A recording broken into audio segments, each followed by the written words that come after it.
Yeah. Okay. Yeah, but Yesterday, I was talking about there's objective truth, objective reality, which is true outside of our minds. Okay? It doesn't matter what we think. It's reality. If you don't perceive it correctly, it doesn't change reality. If I'm standing here and I insist that there's no one else in this room, that may be my perception of reality, but that is not objective reality. Because what is true objectively outside of my mind is that there are others in this room. It doesn't matter how sincere I am. If I'm really, really sincere and I really believe it, it doesn't change reality. If you don't get this, then you're lost. A lot of people are lost in the modern world because they don't get this. Well, subjective perceptions of reality and the expressions thereof, how some faiths were created. People in good faith, I think. You know, the Buddha tried to solve the problem with suffering. The Hindus created their religion. American Indians, Greeks, Romans had this whole system of gods. And there were some good things in there. They had some elements of truth, maybe, but they were missing the big picture, that God is one and three persons in one God. And then there were syntheses or hybrids of the true Christian religion with what things people claimed an angel revealed to them, like Joseph Smith, the founder of the Mormons, and Muhammad, the founder of Islam. Pope Benedict XVI's Regensburg Address, September 12, 2006. This is not the whole thing, but it's part of it. Okay? And part of his address, he said, I was reminded of reading Professor Theodore Curry, part of a dialogue carried on back in the end of the 14th century by the Byzantine Emperor Manuel Paleologus and an educated Persian on the subject of Christianity and Islam. So he was recounting this dialogue. Presumably the emperor himself set down this dialogue during the siege of Constantinople when the Muslims were besieging the city. Anyway, in the seventh conversation, I'll skip down here because to get to my point.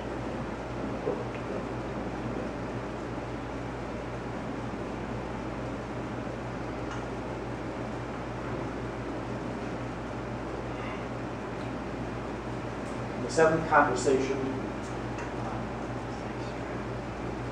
the emperor touches on the theme of holy war. You've all heard of this, okay? The jihad, holy war.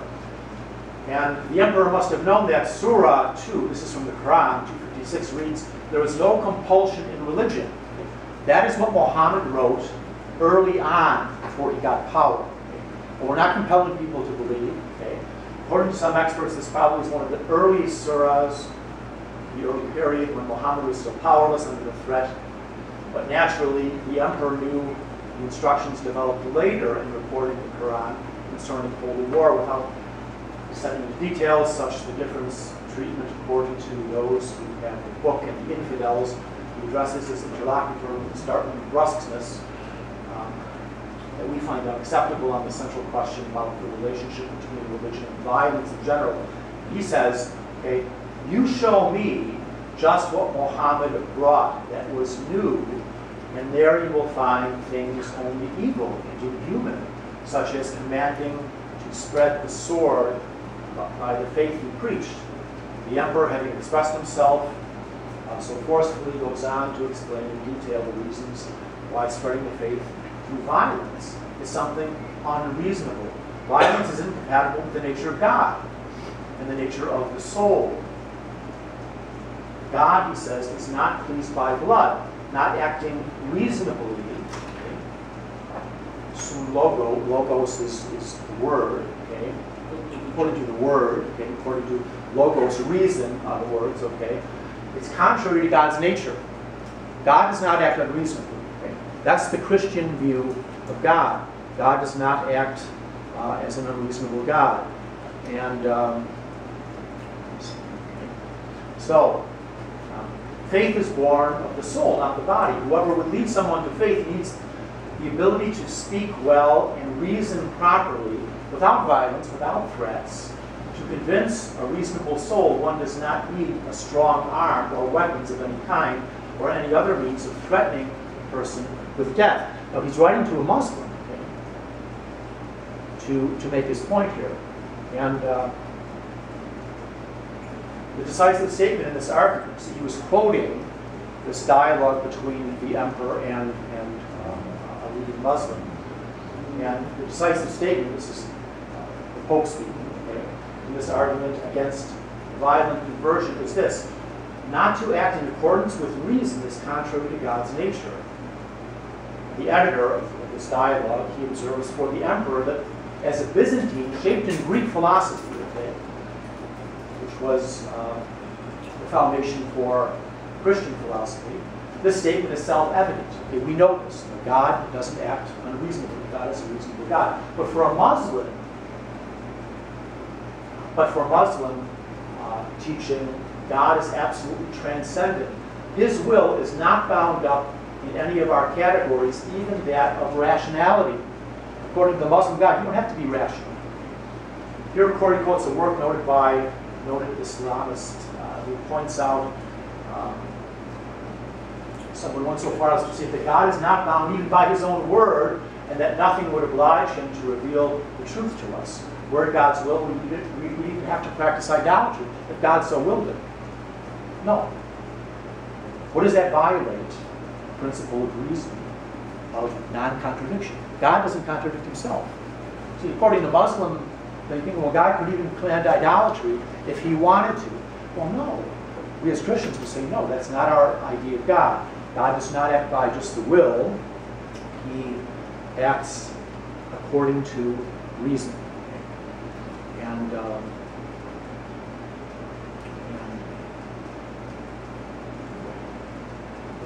this one lights. Just to make that point about the difference between conceptions of God from the Christian standpoint versus the Muslim standpoint. Did you begin with a prayer today? Yeah. You did. Did Missed it. did Mrs. Pitpain speak of the feast day today? Yes. She did. The feast day of Pope St. Gregory the Great. Okay. Well, I'm going to just have a little break from class because it's a opportunity to do a little instruction on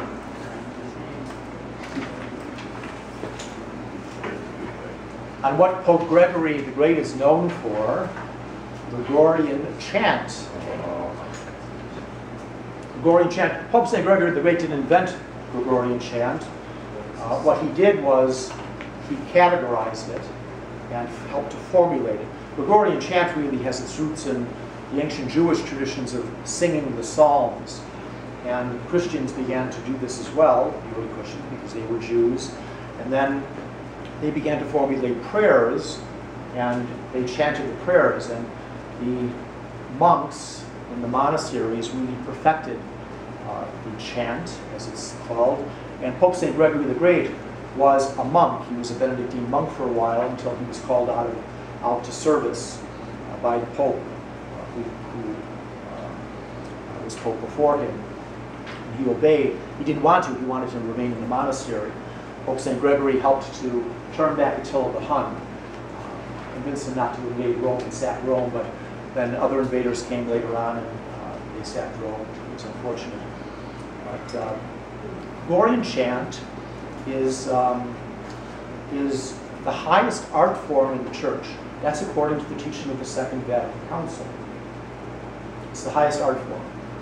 Why is that? Because architecture, paintings, statuary, they all lift the mind and the heart, but the chant does this through prayer. You're singing the prayer as you're participating in chant.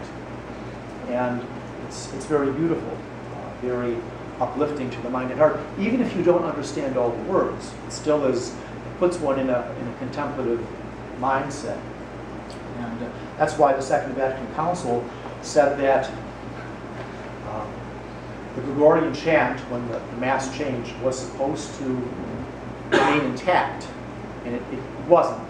People, in their rush to have a Mass in the vernacular, in the common language of the people, they threw out the Gregorian chant too, and that was not supposed to be done. And every pope since then has said, you have to bring back the chant. Okay? You have to teach people chant, and they should appreciate chant. At my Masses, I do chant, not all the time, but I do it. Daily Mass, I do the chant. And this is one of the most beautiful chant pieces, the Ave Verum Corpus. Hail Ave Verum, true body of our Lord. And as on the left-hand side,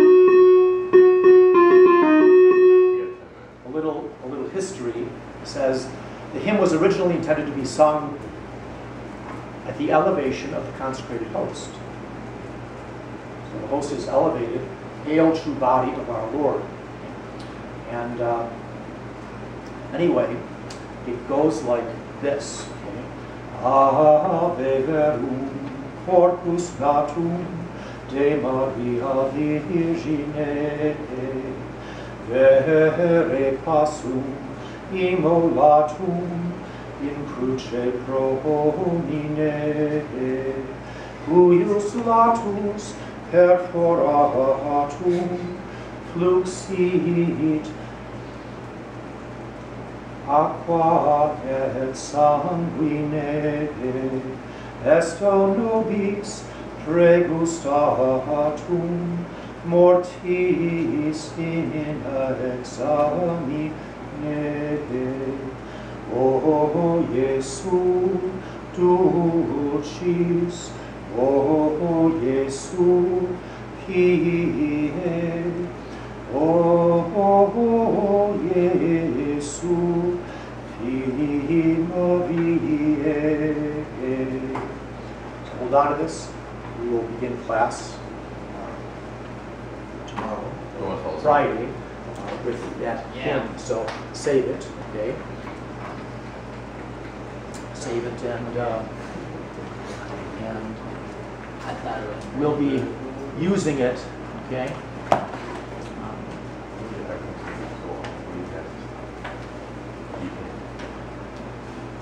But back to objective truth versus subjective opinion. Okay? There's no reason to have that open. You can close that. Okay? We have to distinguish this. In order to be able to think rationally, C.S. Lewis, one of the great Christian apologists of the last century, said, if you don't think rationally, then you will think irrationally. You have to think rationally. It's either you do or you don't. And not every question has a correct answer. There are things that concern our personal tastes. And there's a saying in Latin, I'll write this down, and so you can have it in your notebooks. Okay? It's a rather famous saying. De gustibus, of the things of taste, okay? Non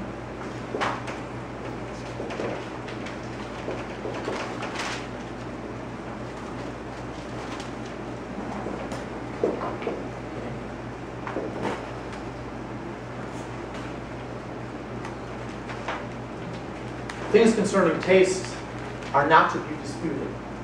We don't dispute, get in arguments, okay? Things of taste, okay? Things of taste. Personal taste, okay? Not to be disputed. Don't waste your time over disputing things like, okay, Who are better, the Cubs or the Milwaukee Brewers?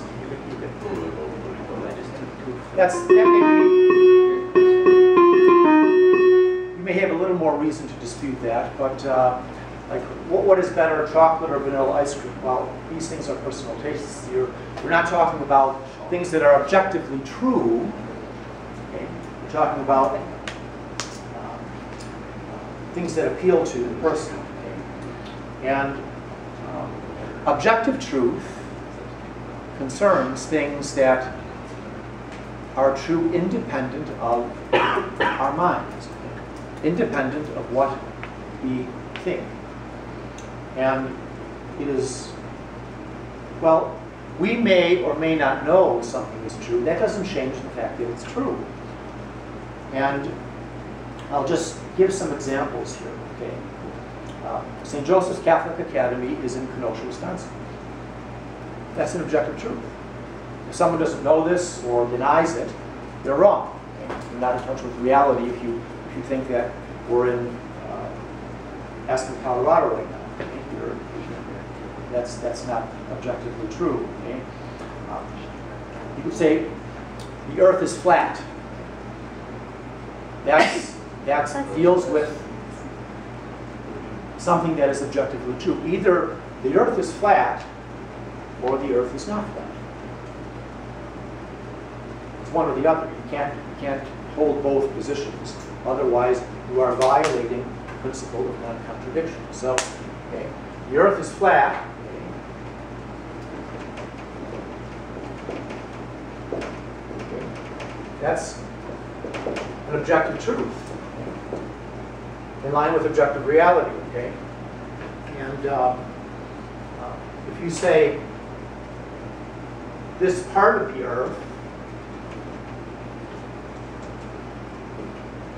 is too hot,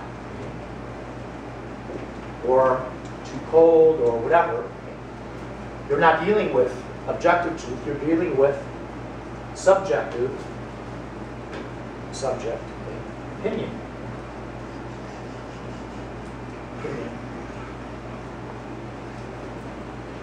Other examples: angels exist. Objective truth. Either it is true or it's not true. God has revealed to us that angels exist, and whether someone agrees with that or not doesn't change the fact that angels exist. Okay? I'm right here. And you can say angel, referring to an individual. Angels, angelic beings exist. It's objective truth. That's the truth. Easter break is more fun than Christmas break. Well, that's subjective opinion. These things have a bearing on society, whether you're in touch with objective truth or not, because when you get to statements like a child who is not yet born in the womb is a person, well, either it is or it isn't a person. And the U.S. Supreme Court says it's not a person. It's a blob of tissue or whatever. A person who is born with Down syndrome is not, someone who's born with Down syndrome is not really a person. Richard Dawkins, the great, well-known scientist, author, he just came out, anyone seen that? He just came out and said, you have a duty to exterminate these children in the womb because they are not deserving of life. A moral duty, that's what he said, to get rid of these people because they're just subhuman, in other words. They're not really persons. That's why Mrs. Pitpain, I think she made reference to the fact that there are search and destroy missions now with most Down syndrome children. You don't see too many Down syndrome human beings around because most of them are killed inside the womb these days.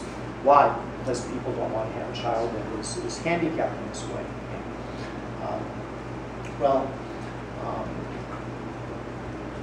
Blacks, people who are dark-skinned, are they persons deserving of constitutional protection or not?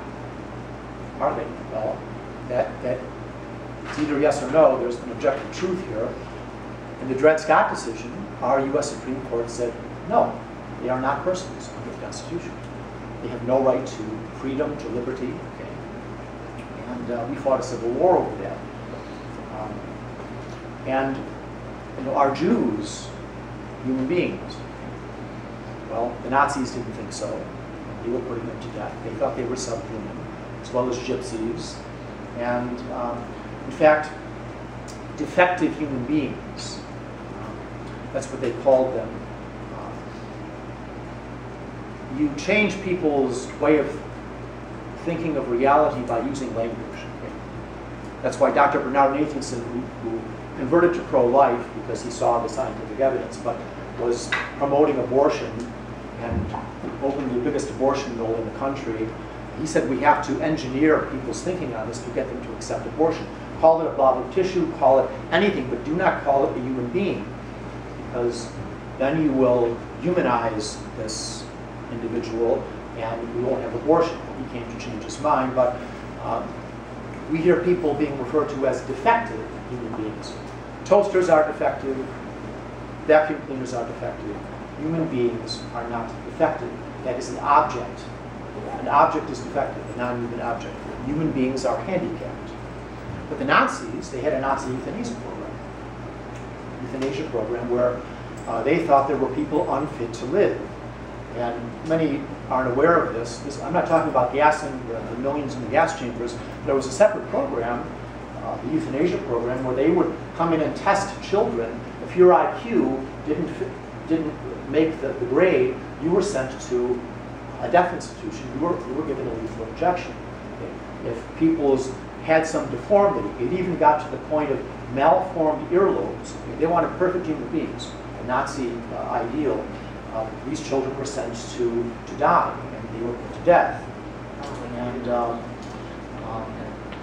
this is, we see this today as evil, but I'll put something up on the board here just to, in regard to the same. What is this? So,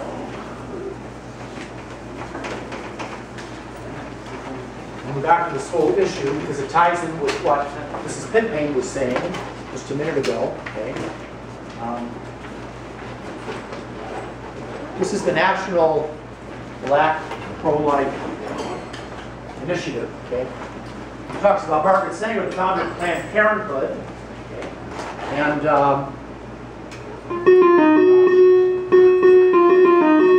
we'll get to it manana, okay, or Friday.